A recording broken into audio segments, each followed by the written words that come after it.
হারিয়ে যাব একদিন আমি, রব নাই ভুবনে চিরদিন। কথা বলেন ঠিক কি না?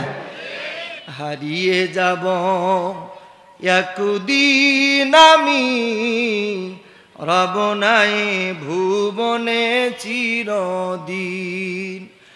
ক্ষমা করে দিও তোমরা আমায়, ভুল করে থাকি যদি কোনো দিন।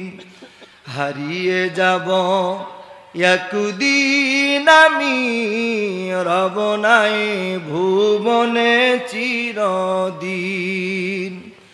বাসবাগানে বা গোরস্থানে হয়তো বা দেবে মোরে কবর, তোমরা আমায় যাবে ভুলে, রাখবে না জানি কোনো খবর। আলিনা মাই ইয়াহদিল্লাহু ফালা মুদিল্লা লাহু ওয়া মান ইউদ্লিলহু ফালা হাদিয়া লাহু। ونشهد أن لا إله إلا الله وحده لا شريك له، ونشهد أن وسيدنا وحبيبنا ومولانا محمدا عبده ورسوله، الذي أرسله بالحق بشيرا ونذيرا وداعيا إلى الله بإذنه وسراجا منيرا. فقد قال الله تعالى في كلامه المجيد والفرقانه الحميد. সকলেই জবান ছেড়ে পড়ি। আউযু বিল্লাহি মিনাশ শাইতানির রাজীম।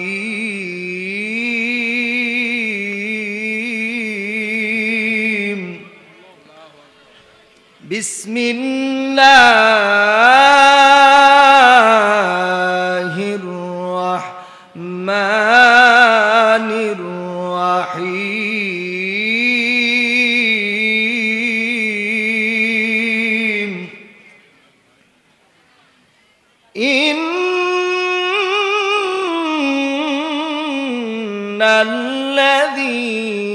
ইন্নাল্লাযীনা আমানু ওয়াল্লাযীনা হাজারু ওয়াজাহাদু ফি সাবিলিল্লাহ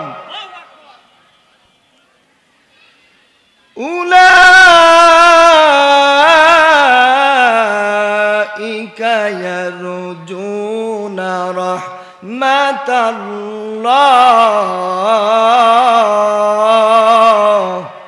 ওয়াল্লাহু গফুরুর রাহিম।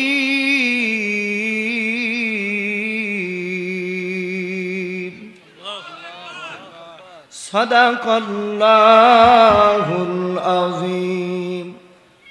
وقال تعالى في شان حبيبه ইন্নাল্লাহা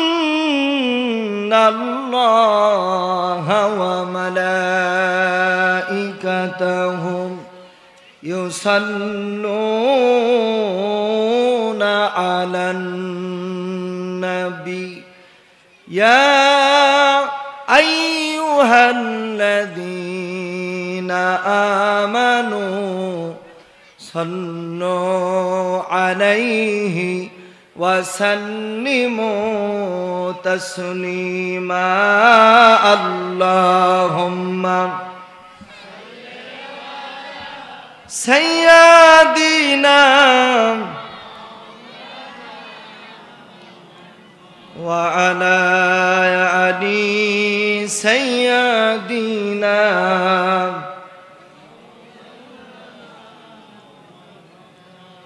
হারিয়ে যাব একদিন আমি রব নাই ভুবনে চিরদিন। কথা বলেন ঠিক কিনা? হারিয়ে যাব একদিন আমি রব নাই ভুবনে চিরদিন। ক্ষমা করে দিও তোমরা আমায়, ভুল করে থাকি যদি কোনো দিন। হারিয়ে যাব একদিন আমি রব নাই ভুবনে চিরদিন। বাসবাগানে বা গরস্থানে হয়তো বা দেবে মোরে কবর, তোমরা আমায় যাবে ভুলে, রাখবে না জানি কোনো খবর।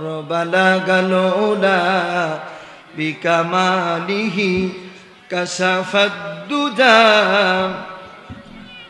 হাসুনাত জামিউ খিসালিহি সাল্লু।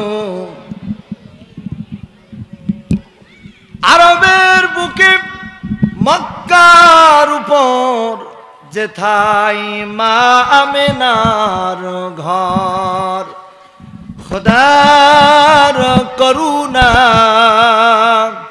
কৌসর হয়ে ঝরসে বারংবার। বালাগাল উলা বিকামালিহি কাশাফাদ দুজা হাসুনাত জামিউ খিসালিহি সাল্লু। আলহামদুলিল্লাহ আলহামদুলিল্লাহ ওয়া কাফা ওয়া সালামু আলা ইবাদিল্লাহিল মুস্তাফা। আম্মা বাদ। মুআজ্জাজ মুহতারাম, বাংলাদেশের ঐতিহ্যবাহী জেলা কুষ্টিয়ায় আয়োজিত আজকের তাফসিরুল কোরআন মাহফিলের সম্মানিত সুযোগ্য সভাপতি সাহেব, আজকের মাহফিলের সম্মানিত সভাপতি জনাব হাজী মোহাম্মদ আতিয়ার রহমান, আল্লাহ পাক আজকের মাহফিলের সম্মানিত সভাপতি সাহেবকে নেক হায়াত তাইয়্যিবা দান করুক। সকলে বলছি আল্লাহুম্মা আমিন। আজকের মাহফিলের সম্মানিত প্রধান অতিথি, প্রধান আলোচক, আমন্ত্রিত অতিথিবৃন্দু, উপস্থিত ওলামা ইকরাম, প্যান্ডেলের ভিতরে আগত দূর দূরান্ত থেকে এসেছেন পিতৃতুল্য মুরব্বিয়ান ইকরাম, কলিজার টুকরা যুবক ভাইরা, স্নেহের ছোট্ট কচিকাচারাম, পর্দার অন্তরালে বসে আছেন খাদিজা, আয়েশা, সুমাইয়ার উত্তরসূরি মা ও বোনেরা, সবাইকে আমি দোয়া পার উদ্দেশ্যে আরো একবার সালাম দিতেছি। আসসালামু আলাইকুম ওয়া রাহমাতুল্লাহি ওয়া বারাকাতুহু। আসুন সে আল্লাহ তাআলার দরবারে শুকরিয়া আদায় করছি যে আল্লাহ পাক যে মহান মনিব, মহান সৃষ্টিকর্তা, রাজাধিরাজ, যে আল্লাহ তাআলা কোরআন শোনার জন্য আমাদের একটা উন্মুক্ত পরিবেশ করে দিয়েছেন। কথা বলেন ঠিক কিনা? এই উন্মুক্ত পরিবেশে, এই জায়গায় এইরকম একটি মাহফিল দেওয়ার জন্য, এলাকার একেবারেই মেম্বার থেকে শুরু করে ডিসি অফিস পর্যন্ত ঘুরতে ঘুরতে জুতার তলা ক্ষয় হয়েছে, এরপরেও মাহফিলের পারমিশন হয় নাই। কথা বলতে হবে ঠিক কিনা? শুধু তাই নয়, অনেক জায়গায় মাহফিলের পারমিশন দিয়েছে, পারমিশন দেওয়ার পরে প্রচার হয়েছে, প্যান্ডেল হয়েছে, সব কিছু হওয়ার পরেও প্রশাসন এসে মাহফিল বন্ধ করে দিয়েছে। আল্লাহ পাক কোরআনুল কারীম শোনার জন্য এইরকম একটু উন্মুক্ত পরিবেশ করে দিলেন। সে আল্লাহ তাআলার দরবারে জবান ছেড়ে শুকরিয়া আদায় করছি, সকলে পড়ছি আলহামদুলিল্লাহ। আল্লাহর শুকরিয়া আদায় করলে আল্লাহ খুশি হয় না বাজার হয়? সম্মানিত ভাইরা আমার, লক্ষ কোটি দরুদ ও সালাম পেশ করছি আখিরি জামানার পয়গম্বর, ইমামুল মুরসালিন, আশরাফুল আম্বিয়া, তাজেদারে মদিনা, হাবিবে কিবরিয়া, যেই নবীজির চেহারার দিকে তাকালে ক্ষুধার্ত মানুষের ক্ষুধা নিবারণ হয়ে যেত। জোরে বলা যায় না সুবহানাল্লাহ? আবার আমার নবীজি যখন তায়েফের মানুষগুলিকে দাওয়াত দিতে গেছে, তায়েফের মানুষগুলি আমার নবীজির এই সুন্দর চেহারার ভিতরে পাথর নিক্ষেপ করেছে। সম্মানিত ভাইরা আমার, হযরতে আয়েশা সিদ্দিকা রাদিয়াল্লাহু তাআলা আনহা আল্লাহ রাসূলকে গোসল করাচ্ছেন। কি করাচ্ছেন? গোসলের সময় হযরতে আয়েশা বলছে, ইয়া রাসূলুল্লাহ, আপনার শরীরের ভিতরে যেই ছোট্ট ছোট্ট যেই কুটি কুটি যেই দাগগুলি দেখা যাচ্ছে, আপনার কি ছোটকালে কোনো বসন্ত হয়েছিল? আপনার শরীরে কি কোনো রোগ হয়েছিল? এমন দাগ রাসূল আকরাম সাল্লাল্লাহু আলাইহি সাল্লাম কোনো কথা বলে না। একটু পরে হযরতে আয়েশা আল্লাহ রাসূলের চোখের দিকে চেয়ে দেখতেছেন যে চোখের গোড়া দিয়ে পানি পড়তেছে। হযরতে আয়েশা বলছে, ইয়া রাসূলুল্লাহ, আমি কি আপনাকে এমন কোন কথা বলেছি যেই কথার দ্বারা আপনার কষ্ট হয়েছে?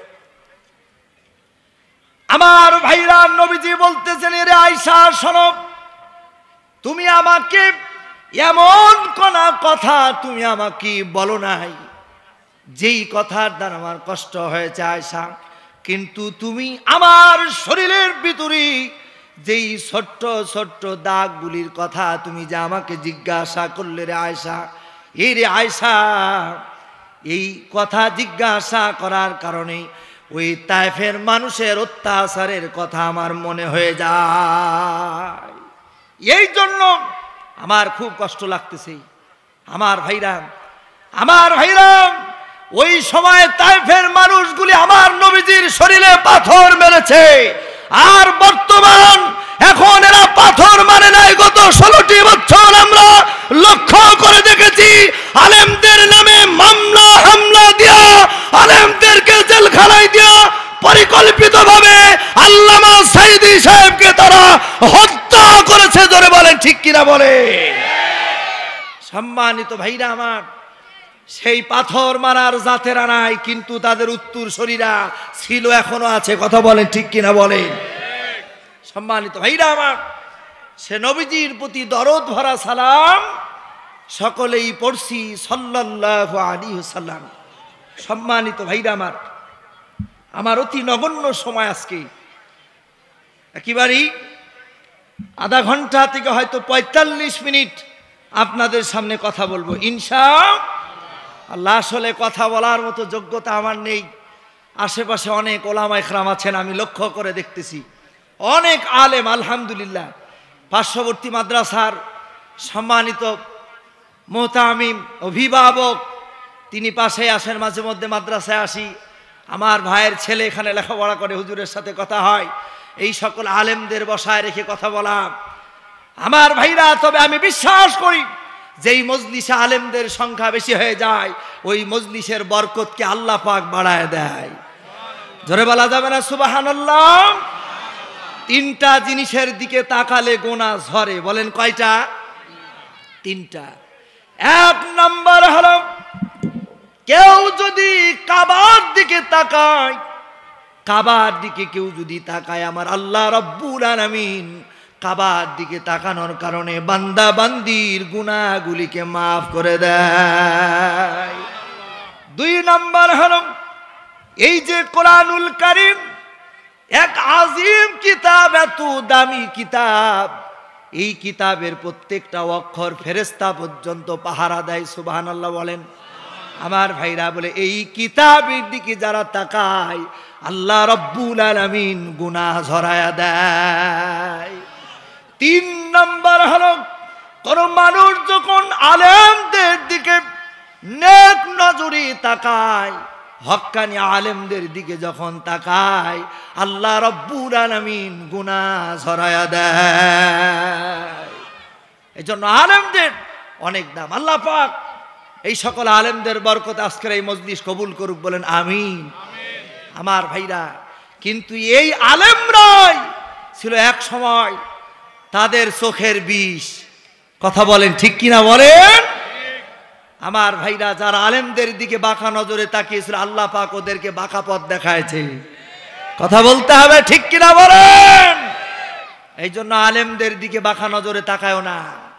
সম্মানিত ভাইরা আমার, আমি যে আয়াত তেলাওয়াত করেছি সূরাতুল বাকারার 218 নম্বর আয়াত, এই সূরা নাজিল হওয়ার প্রেক্ষাপট, এই সূরার রুকু আয়াত কোনো কিছুই আসলে বলে শেষ করা সম্ভব হবে না। প্রাসঙ্গিক অল্প কিছু কথা বলবো ইনশাআল্লাহ, কোনো অন্যদিকে কথা বলবো না। আমরা কোরআন শুনতে বসেছি, কোরআনের অনেক দাম। কথা বলেন ঠিক কিনা বলেন।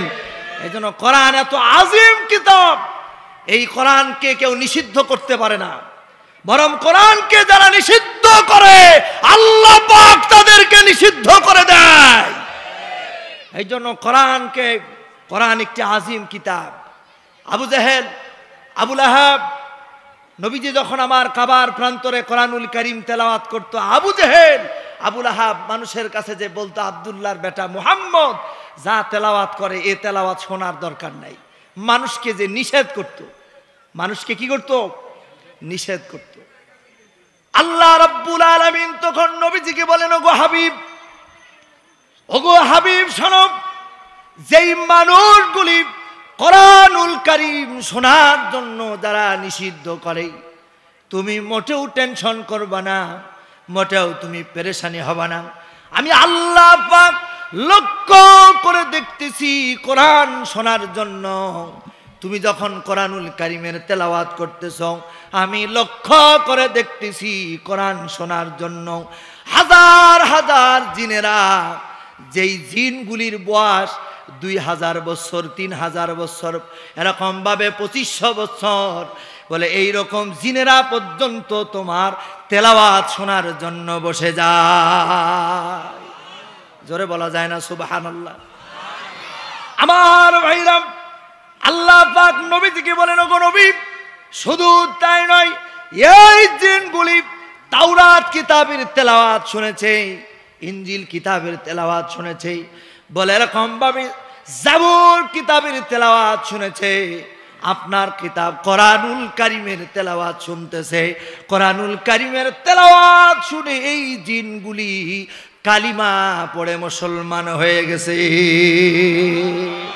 কোরআনুল কারীম একটি আজিম কিতাব। আবু জাহেল, আবু সুফিয়ান, উতবা, উতাইবা, এই কাফেরগুলি কোরআন শুনতে মানুষদেরকে নিষেধ করে দেয়, কোরআন শুনতে যেও না। আবু জাহেল একদিন রাতের বেলায় চিন্তা করতেছি, আমরা মানুষদেরকে নিষেধ করি যে কোরআন শুনতে তোমরা যেও না, কিন্তু মানুষগুলি নিষেধ শোনে না। কি কারণে নিষেধ শোনে না? আবু জাহেল মনে মনে চিন্তা করতেছে, আজকে কোরআন শোনার জন্য রসুলের ঘরের কন্যারে যে দাঁড়াবো।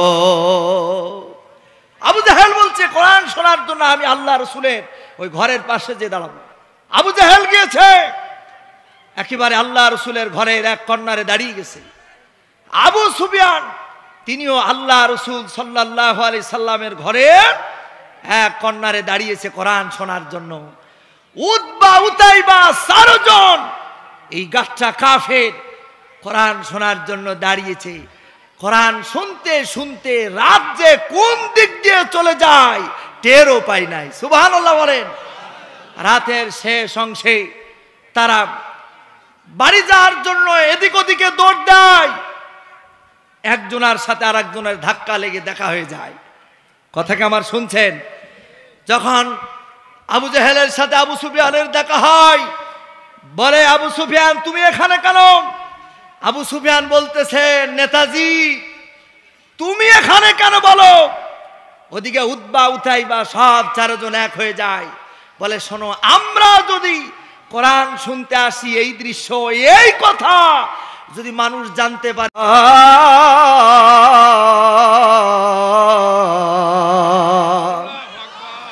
আল্লাহ রাব্বুল আলামিন বলছেন যারা ঈমান আনলো, হিজরত করলো, আল্লাহ রাস্তায় যারা জিহাদ করলো, আল্লাহ পাক বলছেন উলাইকা ইয়ারজুনা রাহমাতাল্লাহ, তাদের জন্য আমি রবের পক্ষ থেকে রহমত। সুবহানাল্লাহ বলেন। আল্লাহ পাক বলছে শুধু তাই নয়, ওয়াল্লাহু গফুরুর রহিম। আমার ভাইরা আল্লাহ পাক বলছে আমি ক্ষমাশীল, আমি মানুষদেরকে ক্ষমা করে দিই। সুবহানাল্লাহ বলেন। আমার ভাইরা তাহলে ভালো করে বোঝেন, আল্লাহ পাক বললেন ইন্নাল্লাযিনা আমানু, ঈমান আনার সাথে সাথে আল্লাহ পাক হিজরতের কথা বললেন। ঈমানের সাথে হিজরতের কথা বলার কারণ হলো যে বান্দা শোনো, ঈমান আনার কারণে এমনটাও হতে পারে যে তোমাকে দেশ ছাড়া লাগতে পারে, হিজরত করা লাগতে পারে। কথা বলেন ঠিক কি না? আমার ভাইরা এরপরে আল্লাহ পাক জিহাদের কথা বলেছেন, জিহাদের কথা বলেছেন বলার কারণ হলো যে যদি হিজরত করার মতো যদি কোনো সুযোগ না হয়, এমনটাও হতে পারে যে জিহাদ করা লাগতে পারে, জিহাদ আল্লাহ রাস্তায় জিহাদ করে শহীদ হওয়া লাগতে পারে। কথা বলেন ঠিক কি না? আল্লাহ পাক বলছেন যারা হিজরত করলো, ঈমান আনলো, হিজরত করলো এবং আল্লাহ রাস্তায় জিহাদ করলো, তাদের জন্য আল্লাহর পক্ষ থেকে রহমত। কার কথা বলেন? আল্লাহর কথা। এবার ভালোভাবে বোঝেন। ইতিপূর্বে লক্ষ্য করে দেখেন সাহাবীরা ঈমান আনার কারণে হিজরত করা লেগেছে। কথা বলেন ঠিক কি না? ঈমান আনার কারণে হিজরত করা লাগেছে, ঈমান আনার কারণে, আল্লাহর কথা বলার কারণে বাড়িতে ঠিকভাবে ঘুমাতে পারে নাই। জোরে বলেন ঠিক কিনা বলেন। কোন অপরাধ ছিল না, একমাত্র কোরআনুল কারীমের কথা বলার কারণে। মুহাম্মদ সাল্লাল্লাহু আলাইহি ওয়াসাল্লাম তিনি যখন মানুষকে কালিমার দাওয়াত দিয়েছে, মক্কার কাফের বেঈমানরা আল্লাহ রাসূলের বিপক্ষে অবস্থান করেছে। কথা বলেন ঠিক কিনা? আমার নবীজি আল্লাহ পাকের অর্ডারে তিনি এরকম ভাবে মক্কা থেকে মদিনায় হিজরত করেছেন। আমার ভাইরা বলেন তো আল্লাহ রাসূল যখন মক্কা থেকে মদিনায় চলে গিয়েছেন, বলেন তো মক্কার মানুষগুলি আমার নবীজিকে ভালোবাসতো কি বাসতো না? কথা বলেন, ভালোবাসতো না? সাপোজ আমি আপনাদেরকে বুঝাই। শুনলাম যে আজকের সম্মানিত প্রধান আলোচক এই মসজিদে জমা পড়াতো, আলহামদুলিল্লাহ। কোন একজন মসজিদের ইমামও যদি 5 বছর 10 বছর থাকার পরে যদি বিদায় হয়ে চলে যায়, তো এলাকার মুসল্লিদের ভিতরে চোখে পানি দেখা যায়। কি হয় না? আমার নবীজি মক্কা ছেড়ে যখন মদিনায় চলে গেছে, লক্ষ্য করে দেখা গেছে মক্কার অনেক মানুষগুলি খেজুর গাছের গুড়া ধরে হাউমাউ করে কেঁদেছে। সুবহানাল্লাহ বলেন। খেজুর গাছের গুড়া ধরে হাউমাউ করে কেঁদেছে। আমার ভাইরা তাদেরকে জিজ্ঞাসা করা হয়েছে তোমরা কাঁদো কেন? তারা বলে আমরা এই জন্য কাঁদি, কয়েকদিন আব্দুল্লাহর বেটা মুহাম্মদ রে আমরা এলাকার ভিতরে দেখতেছি না। সুবহানাল্লাহ বলেন। আমার ভাইরাম একজন যুবক খেজুর গাছের গোড়ায় বসে কাঁদতেছে। একজন জৈনিক ব্যক্তি জিজ্ঞাসা করে তুমি এত কান্দো কেন? কয় আমি আমার চাচার উট দুম্বা ভেড়াগুলি যখন চড়াই, আব্দুল্লাহর বেটা মুহাম্মদ যখন এই রাস্তা দিয়ে হেঁটে যেত, আমি যখন দেখতাম আহারে তার চেহারা দেখে আমার প্রাণটা ভরে যেত। আজ কয়েকদিন দেখি নাই, মোটেও আর এই মক্কায় থাকতে ভালো লাগে না। বলেন তো নবীজি দেখতে সুন্দর ছিল কি ছিল না? নবী তোমার নূরের চেহারা একবার দেখেছে যারা, মুগ্ধ হয়েছে কত মানুষ আর পাগল বনের হরিণ, বড় যত্ন করে তোমায় বানাইছে রব্বুল আলামিন। মারহাবা বলেন। আমার ভাইরা, এই যুবককে যখন জিজ্ঞাসা করা হয়, যুবক এই কথা বলে। 20 বছরের যুবক, একজন যুবকের ছোট্ট একটি ঘটনা বলি। এই যুবকের নাম হলো আব্দুল উজ্জা। কি বললাম বলেন? আব্দুল উজ্জা এই যুবক। এই যুবককে জিজ্ঞাসা করা হয়, যুবক তুমি এত কান্দো কেন? বলে এই জন্য কান্দি যে মক্কার ভিতরে আমার আর থাকতে ভালো লাগে না, আব্দুল্লাহর বেটা মুহাম্মদকে না দেখার কারণে। এই যুবক সিদ্ধান্ত নিল এই মক্কার ভিতরে আমি থাকবো না। তিনি আমার নবীজির এরকম ভাবে প্রেম আর ভালোবাসা আকৃষ্ট হয়ে গেছেন। তিনি চাচার বাড়িতে গেলেন। চাচাকে জি বলতেছে, চাচা আমি আর এই মক্কায় থাকবো না। ও চাচা, আমি মনে করেছিলাম তুমি আব্দুল্লাহর বেটা মুহাম্মদ, যেই তাওহীদের দাওয়াত দেয় তুমি এই তাওহীদের দাওয়াত গ্রহণ করবে চাচা। কিন্তু আমি লক্ষ্য করে দেখলাম চাচা, তুমি আব্দুল্লাহর বেটা মুহাম্মদ সাল্লাল্লাহু আলাইহি সাল্লাম এর দাওয়াত তুমি গ্রহণ করো না। চাচা বলছে, তুই কি বললি বল? আব্দুল্লাহর বেটা মুহাম্মদের নাম তুই যদি আর একবার মুখে নিস তাহলে তোর অবস্থা খারাপ হয়ে যাবে। খুব খেয়াল করবেন, কোনো মানুষকে যদি কোনো কাজে নিষেধ করা হয়, দেখবেন ওই কাজের প্রতি মানুষের আকর্ষণ আরো বেড়ে যায়, আরো বাড়ে। আব্দুল উজ্জা বলছে, চাচা তুমি যেহেতু কালিমা পড়ে মুসলমান হও নাই, ও চাচা শোনো, আমি তোমার সামনেই ঘোষণা দিলাম, তোমার সামনে আমি পড়ে নিলাম লা ইলাহা ইল্লাল্লাহু মুহাম্মাদুর রাসূলুল্লাহ সাল্লাল্লাহু আলাইহি সাল্লাম। আমার ভাইরা বলেন তো, কালিমা পড়ার পরে চাচার রাগ কম হবে না বেশি হবে? বেশি হবে না? চাচা বলছে, ভাতিজা তুমি কি জানো এর পরিণতি কি হবে? তুমি এই মুহূর্তে আমার বাড়ি থেকে চলে যাও। আব্দুল উজ্জা বলছে, চাচা আমি আপনার বাড়িতে আর থাকবো না। আব্দুল উজ্জা বাড়ির থেকে যখন বের হবে, পিছন দিক থেকে চাচা বলে, ভাতিজা শোনো, তোমার শরীরের ভিতরে যে পোশাকগুলি আছে এই পোশাকগুলি আমার টাকায় কেনা, খুলে দিয়ে যাও। আব্দুল উজ্জাম ইমানের বলে বলিয়ান হইয়া এক মুহূর্ত দেরি করে নাই, সঙ্গে সঙ্গে তিনি এরকম ভাবে তার পোশাকগুলি খুলে ওই চাচার দরবারে নিক্ষেপ করে উলঙ্গ হইয়া বাড়িতে চলে আসে। বাইরে থেকে আব্দুল উজ্জা মা কি ডাক দেয়, ও মা, ও মা, ও মা তুমি আমার দিকে তাকাও না। তুমি ঘরের ভিতরে কোনো পোশাক যদি থাকে আমার লজ্জা স্থানটা ঢাকার জন্য মা, তুমি আমাকে একটা পোশাক দিয়ে দাও। মা করলেন কি, ছিঁড়া একটি কম্বল দিলেন। এই কম্বলটা 2 খণ্ড করে কোন রকম লজ্জা স্থান ঢাকলেন। মা বলছে, বেটা তোমার এই অবস্থা কেন? কয়, মা কোনো অপরাধ না, ঈমান আনার কারণে। ও মা, এই মক্কার ভিতরে আমি আর থাকবো না মা, তুমি আমাকে বিদায় দাও। আমি ওই মদিনায় আল্লাহ রসুল মুহাম্মদ সাল্লাল্লাহু আলাইহি সাল্লামের কাছে চলে যাব। সুবহানাল্লাহ বলেন। আপনারা বলেন তো, কোনো মা কি তার সন্তানকে বিদায় দিতে চায়? জোরে বলেন, চায়? কোনো মা চায় না তার সন্তানকে বিদায় দেয়া দিবে। কিন্তু মা চিন্তা করলো, আমি যদি আমার সন্তানকে বিদায় না দিই, আবু জেহেল যদি জানতে পারে আমার বেটা কালিমা পড়ে মুসলমান হয়েছে, আমার বেটারে বাঁচায় রাখবে না, আমার বেটার প্রতি অত্যাচার শুরু হবে। ইতিপূর্বে আমরা লক্ষ্য করে দেখেছি এলাকার ভেতরে কেউ যদি কোনো ইসলামিক কোনো সংগঠন করেছে, এদের নাম জানতে পারলে তাদের নামে দিয়েছে মামলা। কথা বলে না, ঠিক কিনা বলেন?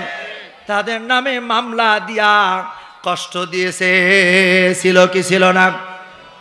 আমার ভাইরা, এই আব্দুল উজ্জা, সময় হবে না, আপনাদের হয়তো জানা ঘটনা। আব্দুল উজ্জা 3 দিনের সফর, তিনি হেঁটে হেঁটে মসজিদে নববীতে গেলেন। আমার নবীজি সকালবেলায় উঠে দেখলেন উল্লুভুল্ল একজন মানুষ। বলে, তুই আমার এই অবস্থা কেন? বলে, একটাই অপরাধ, ঈমান আনার কারণে আমি বাড়ি ছেড়েছি।